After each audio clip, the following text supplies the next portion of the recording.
Hola chicas, chicos, ¿qué tal? Espero que bien.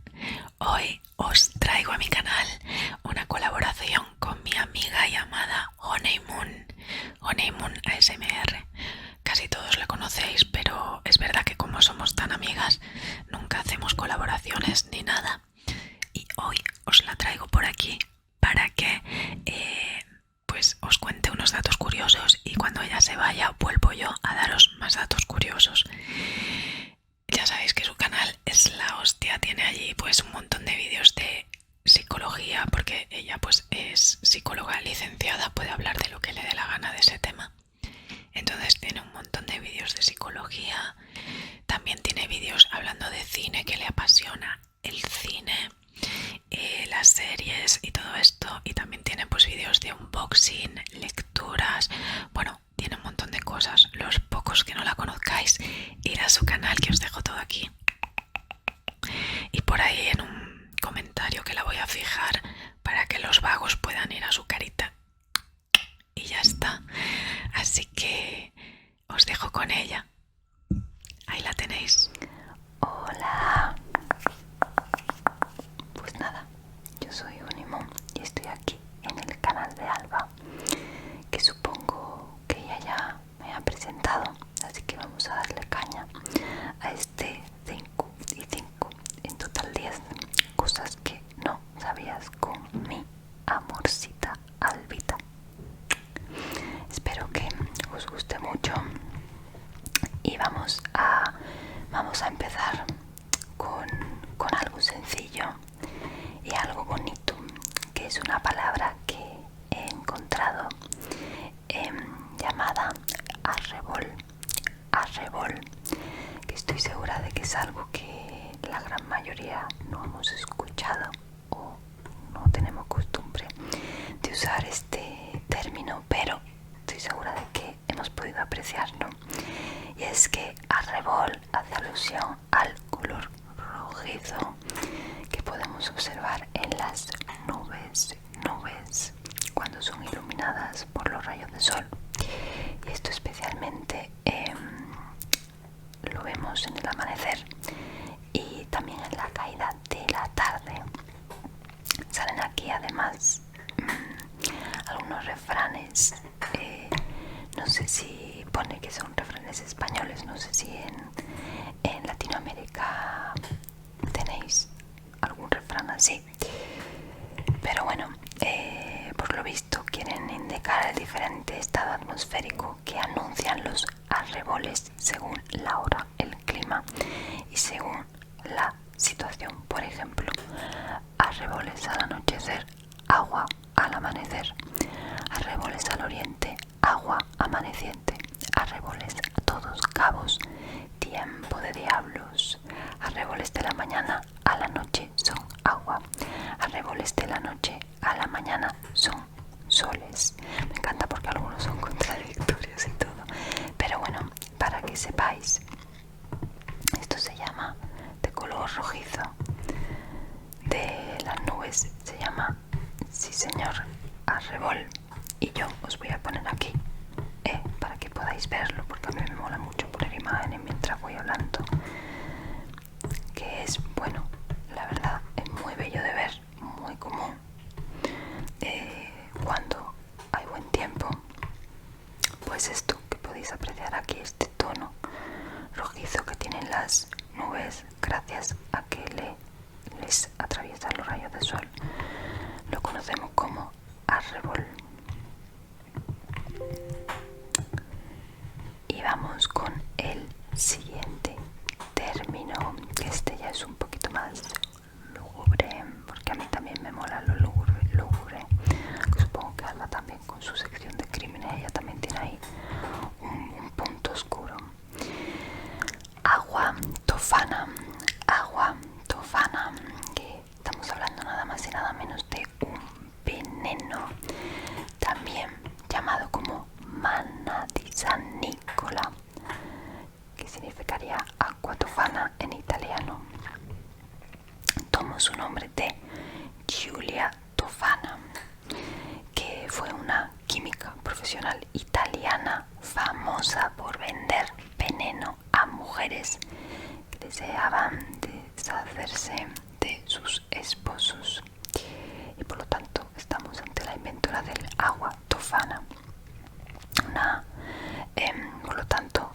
fue una famosa envenenadora, pero fijaos, envenenadora con propiedad, era química la tía, en la isla de Sicilia, que bueno, básicamente lo vendía a mujeres que se querían cargar a los maridos, y fue descubierta por una clienta que hizo mal uso de su veneno. Más tarde fue torturada y ejecutada en 1659. La composición del agua tofana se desconoce. Según los cronistas, se trataba de un líquido transparente e insípido, y se sospecha que entre los ingredientes estuviera el arsénico y la cimbalaria. El arsénico me suena como elemento de la tabla periódica, pero la cimbalaria no, y es que la cimbalaria es una planta nativa de Europa,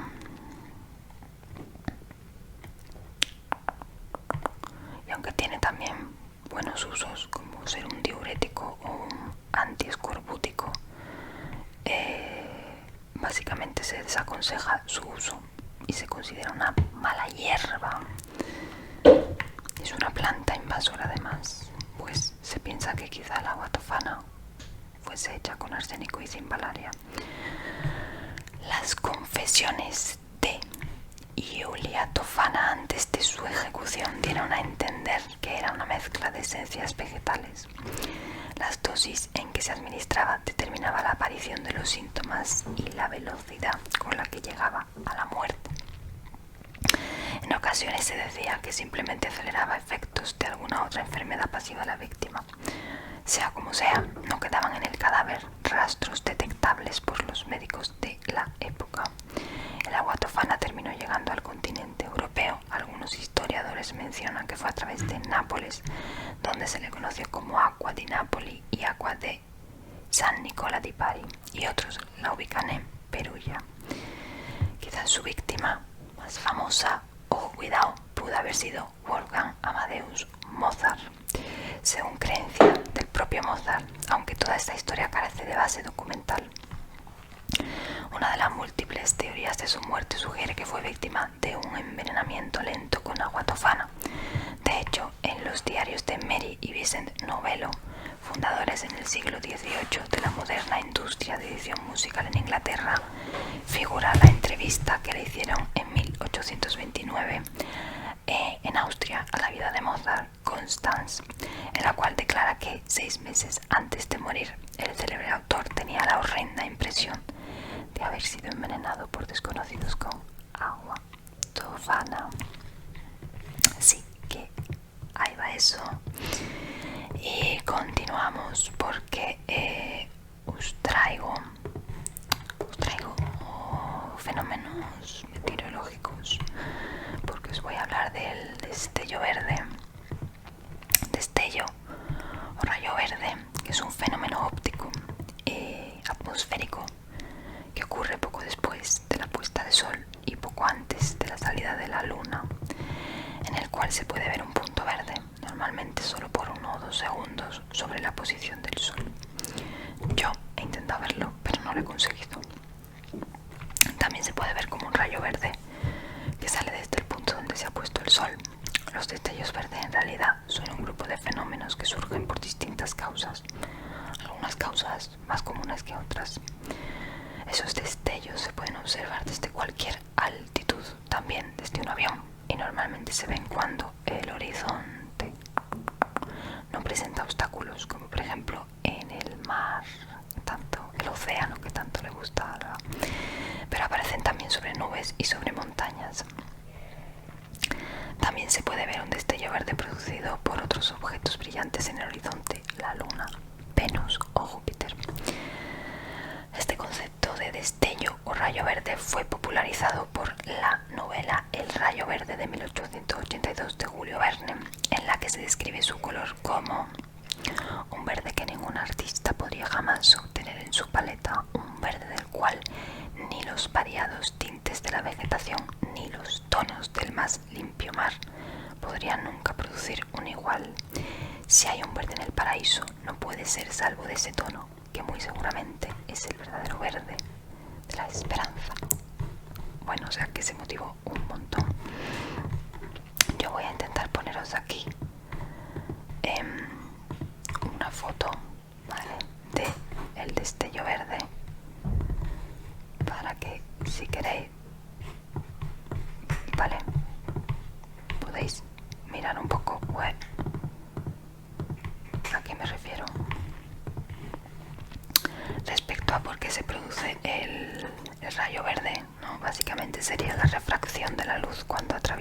atmósfera. La luz se mueve más lentamente en el aire bajo, que es más denso, que en el aire de capas superiores, que es menos denso. Debido a eso, los rayos de luz solar siguen una trayectoria ligeramente curva en la misma dirección que la curvatura de la Tierra. La luz de alta frecuencia, la verde y la azul, se curva más que la luz de baja frecuencia, que es roja, naranja. Así que los rayos verdes y azules de la parte superior del Sol en el horizonte permanecen visibles, mientras que los rojos se tapan en el horizonte. Los destellos verdes se refuerzan por el efecto del espejismo, que incrementa el gradiente de densidad de la atmósfera y por tanto incrementa la refracción. Bueno, a mí esto me parece súper difícil de entender. Seguro que Manu Darko, Manu, ya te doy yo propiedades de físico, de químico y de todo.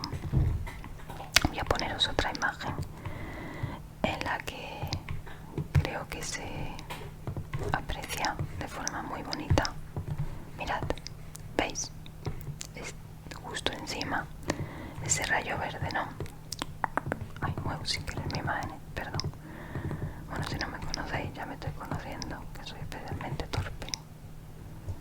Pues ahí tenéis el rayo verde, que yo a veces lo he contado que existe y la gente me dice eso tiene que ser un mito, y no, existe. Pero es verdad que debe ser difícil de apreciar. Y vamos ahora con un poquito de anatomía. Vamos a hablar del foramen magnum.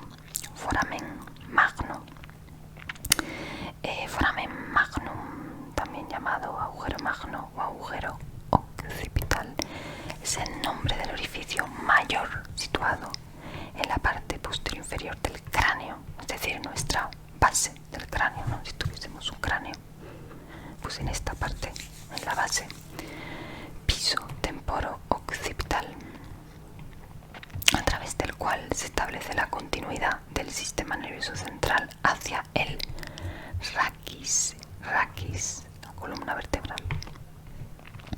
Por este agujero magno es muy importante porque por él van a pasar el bulbo raquídeo, sus meninges, las arterias vertebrales y sus ramos meningeos, y también los nervios espinales. Una de las grandes diferencias anatómicas del ser humano actual de los demás homínidos es el ángulo de la articulación del atlas con el foramen magnum, ¿vale? El atlas sería el hueso más alto de toda la columna vertebral, o sea, la primera vértebra cervical, C1, ¿verdad? Luego lo estoy haciendo al revés, C1.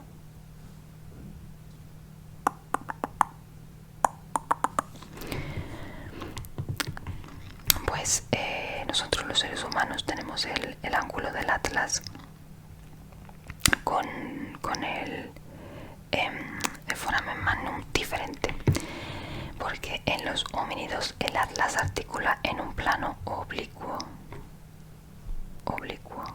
Veo aquí que oblicuo significa 45 grados con el foramen magnum, mientras que nosotros el plano de la articulación es paralela al suelo, o sea que sigue así, entiendo. Y es que esto en la evolución significa que cuanto más bajo estuviera el foramen magnum, más erguida era la posición de la especie, lo que implicaba mayor bipedismo, es decir, mayor capacidad de poder caminar solo haciendo uso de las extremidades posteriores, las piernas, vamos, y los pies. Por ejemplo, en el Australopithecus afarensis, el foramen magno aparece en una posición intermedia, un poco más hacia atrás que en nosotros, pero no tanto como en el chimpancé. Y os voy a enseñar una foto para que veáis más claramente el foramen magno, que es ese agujero de nuestro cráneo principal y muy importante. ¿Lo veis? Por aquí tiene que pasar eso, bulbo raquídeo, las meninges, conexión con la C1. Muy bien. Y voy deciros un término que yo sí que creo que es un poquitín más conocido, pero que a mí me parece como muy bonito, y es el petricor. Petricor, petricor. Y es que el petricor es el nombre que recibe un olor muy característico, que es el olor que se produce cuando cae la lluvia en suelo seco. Básicamente lo que llamaríamos olor a tierra mojada o el olor a lluvia, y se define como el distintivo aroma que acompaña a la primera lluvia tras un largo periodo de sequía. Todavía no está tipificado, no está incluido en la Real Academia Española. Me parece súper bonito poder dar un nombre a esta experiencia de los sentidos, que es el olor a lluvia. El petricor, la palabra es una adaptación de la palabra en inglés petricor, petricor, que se forma a partir de en griego petros, piedra, y cor, sangre, de los dioses homéricos. O sea, fijaros cuánto poema, cuánta poesía en una palabra, sangre de los dioses homéricos. En la mitología griega se dice que el icor es la esencia que corre por las venas de los dioses en lugar de sangre. Ellos tienen icor, mineral presente en sangre de dioses, su propia sangre, sustancia mítica. O sea que os estáis llevando un bono de cosas que no sabíais. Icor también se decía que estaba presente en la ambrosía o en el néctar que los dioses comían en sus banquetes, y era lo que los hacía inmortales. Y nada, ese término petricor en inglés se crea en 1964 por dos geólogos australianos, y apareció por primera vez en la revista Nature, y lo describieron como el olor que deriva de un aceite exudado por ciertas plantas durante periodos de sequía. Este aceite queda absorbido en la superficie de rocas, principalmente las sedimentarias como las arcillosas, y al entrar en contacto con la lluvia es liberado en el aire junto con otro compuesto, la geosmina. La geosmina es un producto metabólico de ciertas actinobacterias, perdón. La emisión de estos compuestos es lo que produce ese distintivo aroma, al que se puede sumar el del ozono si adicionalmente hay actividad eléctrica. También demostraron que estos aceites aromáticos retardan la germinación de la semilla y el crecimiento de las plantas, y podría indicar que las plantas exudan estos aceites con la finalidad de proteger las semillas, evitando así que germinen en épocas de sequía, que se esperen un poquito a que haya agua. Después de periodos de sequía en zonas desérticas, el olor es mucho más perceptible y penetrante cuando llega el periodo de lluvias, y tiene una composición tan compleja que el petricor no ha podido ser sintetizado. Qué bonito, tanto el olor como la palabra. Y aquí estoy de nuevo después de mi amada y amiga Honeymoon. Vengo a contaros algunos datos curiosos que muchos he dicho en su canal. He dicho 5 por si queréis ir a ver mi vídeo participativo en su canal, pero aquí voy a contar otros datos. Entonces yo no sé cuáles he dicho allí y cuáles no. Vale, estoy seguro que no. Mira, los egipcios hace 4000 años practicaban cirugía ocular para las cataratas. ¿A qué os parece súper mega increíble que pudieran hacer cirugía en un ojo? A mí también. Pues ya entonces realizaban una técnica que se llamaba la técnica de reclinación, y consiste en pinchar el ojo con una aguja y con un movimiento apartar el cristalino opaco, y lo enviaban al vítreo. Entonces pues podían volver a ver. O sea, me parece increíble que no se infectara, que no les dejaran ciegos y que no se murieran. Alucinante. Me parece un dato alucinantísimo. O sea, me flipa, me alucina, me apasiona. Siguiente dato, que me lo acaba de decir mi tía Anabel, que yo no sabía que se llamaban así, es que los conejos bebés no se llaman cachorros ni conejos bebés, se llaman gazapos. Gazapos. Yo no lo sabía, la verdad, normalmente digo un conejo bebé o un conejito, pero es verdad que todos los cachorros de algo tienen un nombre. Pues en este caso es gazapos. A ver, siguiente dato. Vamos a ver, es que ya no sé qué he contado en un sitio y en otro. Febrero y marzo, los meses de febrero y marzo coinciden exactamente los días. Es decir, si en febrero el día 13 fue martes, en marzo el día 13 también es martes. Y esto no ocurre con el resto de los meses, siempre de mes a mes cambia. Pero febrero y marzo siempre coinciden, a no ser que sea año bisiesto, que es el único año, el único caso en que no coinciden. Es curioso. Este era el tercer dato. El cuarto dato es que Nintendo, la empresa Nintendo, que todo el mundo conoce, Nintendo, se creó en 1889. Su fundador es Yamauchi. Bueno, se apellida Yamauchi, no me acuerdo del nombre, pero es Yamauchi. Pero no empezó con consolas, obviamente, en 1889, sino que era una empresa de barajas de cartas que tenían las cartas Hanafuda. Hanafuda es un juego tradicional de cartas de Japón. Yo esto no tenía ni idea. Me acabo de enterar y me parece súper, súper, súper, súper curioso, la verdad. Y bueno, y esto creo que lo he contado en el otro vídeo, pero me voy a repetir porque me he descontado. Y como me he descontado, voy a repetir un dato, porque soy lo peor. Es que es un dato que además me llama mucho la atención y lo voy a contar. Y me he descontado porque eran dos cosas y la he convertido en una. Y por eso me he descontado, porque hay dos cosas en una. Y es que en la Edad Media los barberos cortaban el pelo y la barba, pero también hacían cirugías o curaban heridas. Era como acudir al médico que tienes ahora de atención primaria, ¿no? Pero también cirugías y todo. Entonces te atendían y después sacaban a unos palos afuera de la tienda las vendas para que se secaran después de lavarlas, ¿no? Entre paciente y paciente. Esto hoy sería impensable porque es antihigiénico total y está lleno de bacterias, pero en aquel entonces, pues, total, que esta costumbre quedó así.